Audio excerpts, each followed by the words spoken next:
Hello friends, I got the new Omegon Minitrack LX3 and I'm gonna take a look what's inside the package and yeah, welcome and join me. I'm quite sure you will have some questions like, what is new, is it better, and is it worth it? The simple answer is, there's a lot of new stuff, it's way better, and yes, of course, it's worth it.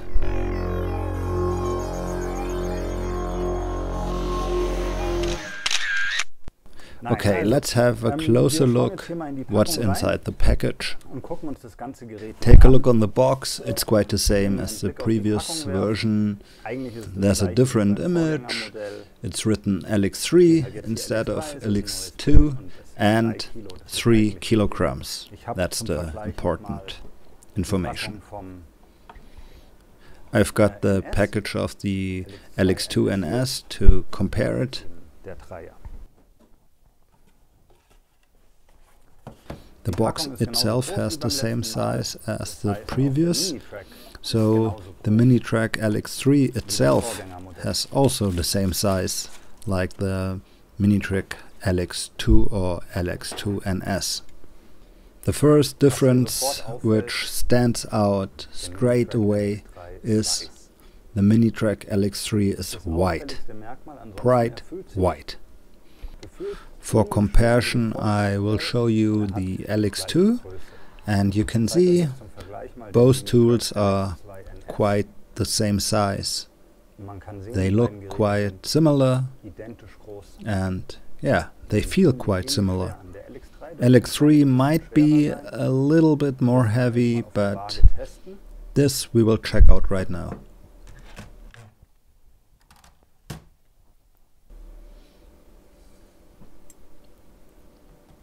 First, the LX2, it's 490 grams, and the new one has 565, 570, so about 70 grams more.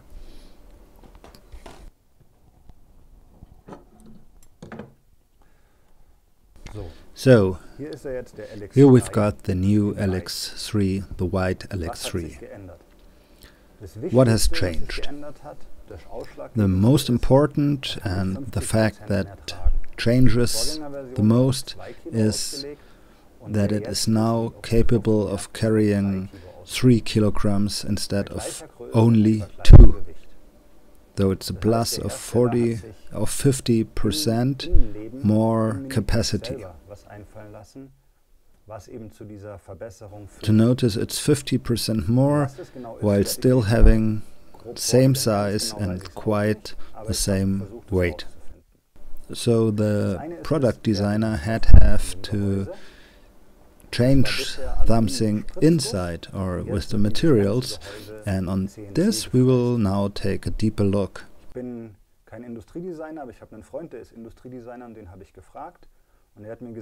The first point is the manufacturing process. Now the corpus, the main part of the LX3, is manufactured out of one part, it's called CNC, and this leads to a better, stronger material, and the surface gets better. It's difficult for me to explain it perfectly, but just Google for CNC manufacturing. You can describe it like you've got a solid aluminum part and you will cut out all the edges and finally get your single one-part tool. The second part that is new or new developed, new designed, is this turning mechanism, the main axis. This axis, this turning part, is the main part which turns and rotates your camera with the stars.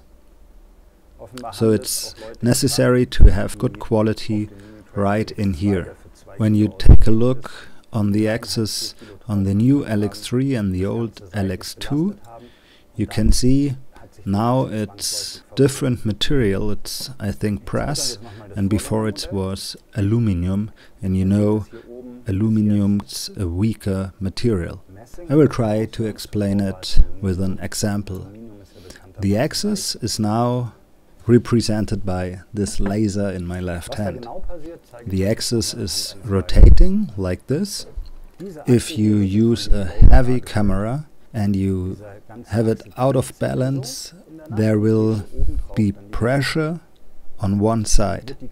That's fine, that's okay. The LX2 and of course the LX3 are designed for this. But when you go too far, too heavy out of balance and a too heavy camera, you will bend your axis.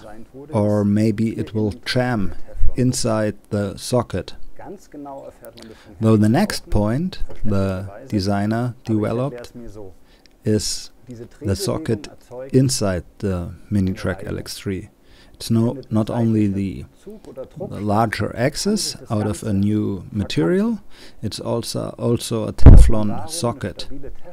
And inside this socket the axis can rotate much more smooth, and it will not bend and not jam inside.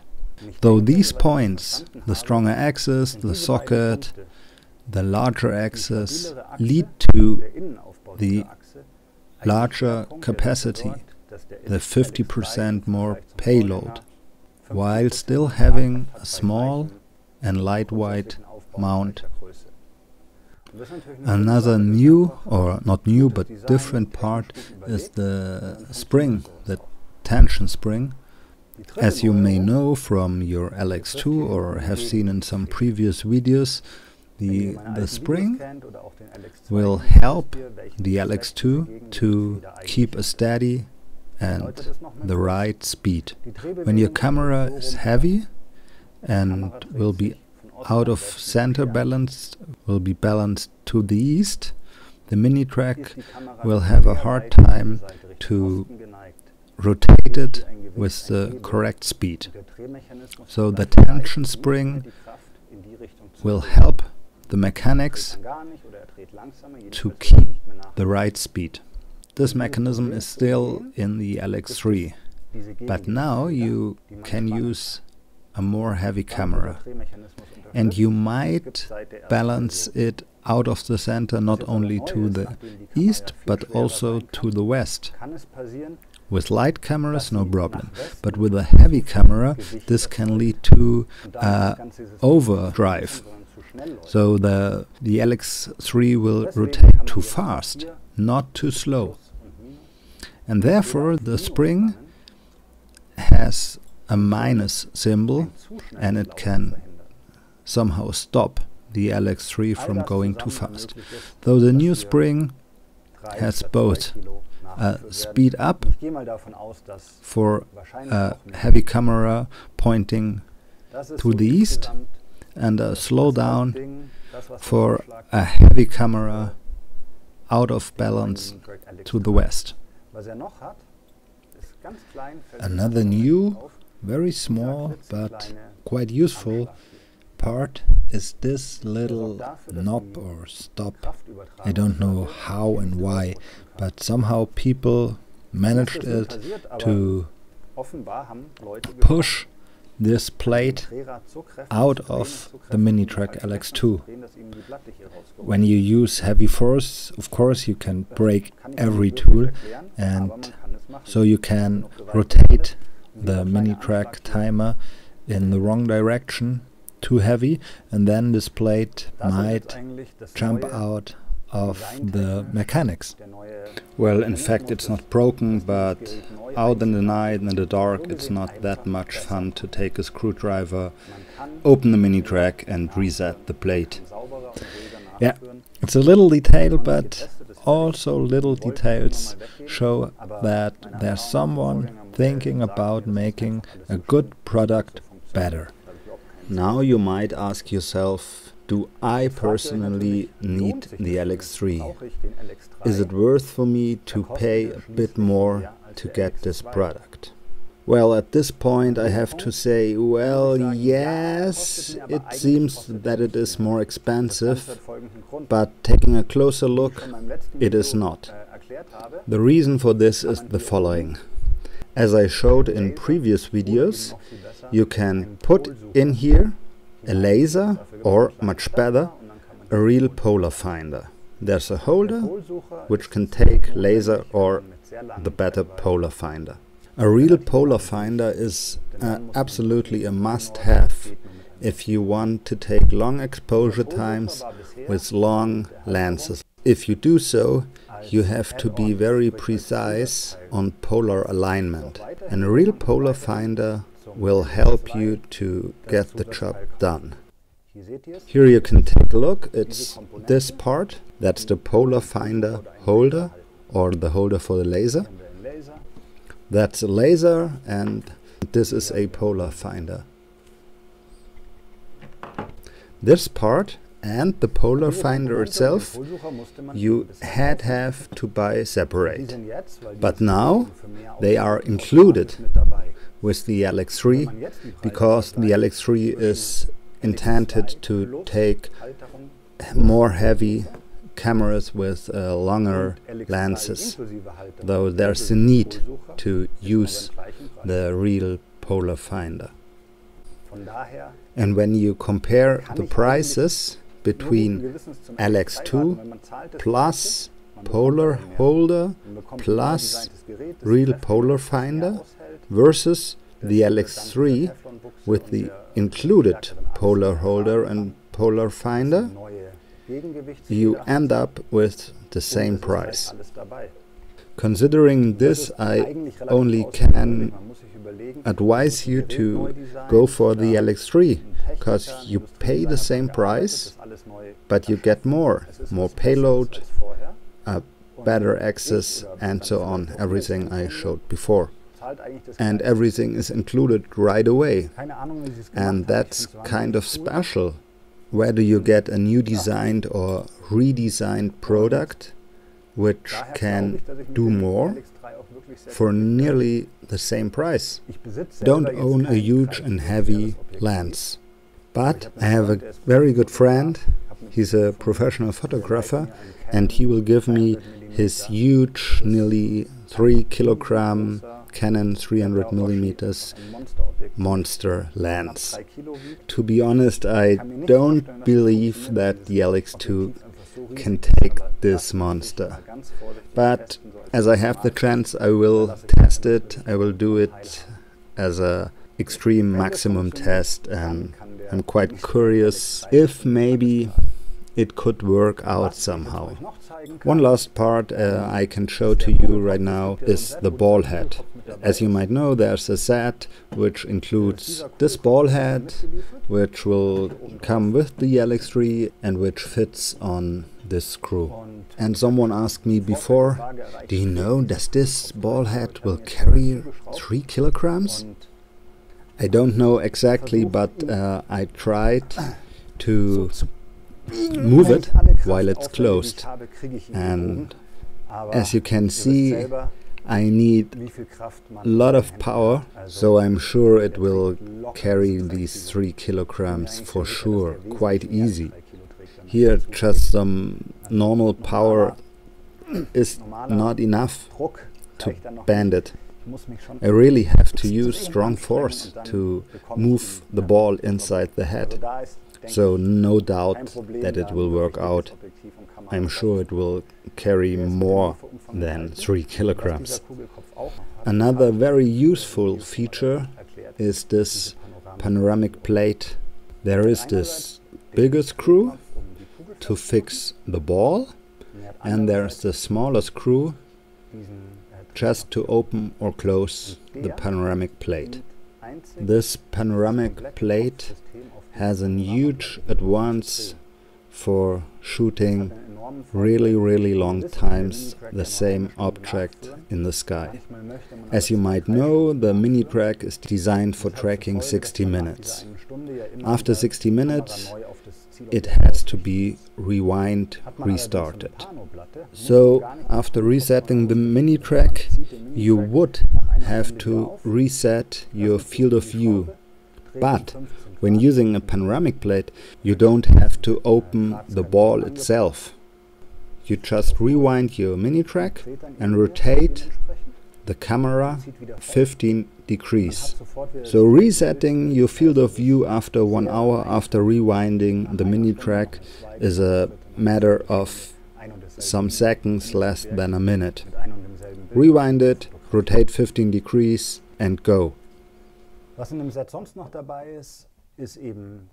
So to recapitulate what's in the set, it's of course the LX3, it's this polar finder holder or laser holder, which you can see here attached to the LX2, and of course the polar finder itself.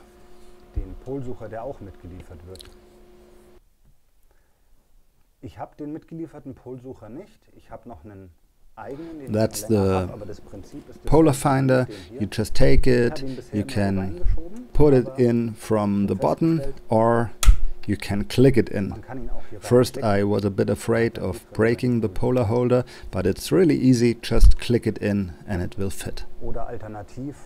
The same works with this green laser, which I of course would not recommend for deep sky photography, but for taking wild field, Milky Way landscape shots out in the mountains or some wilder landscape.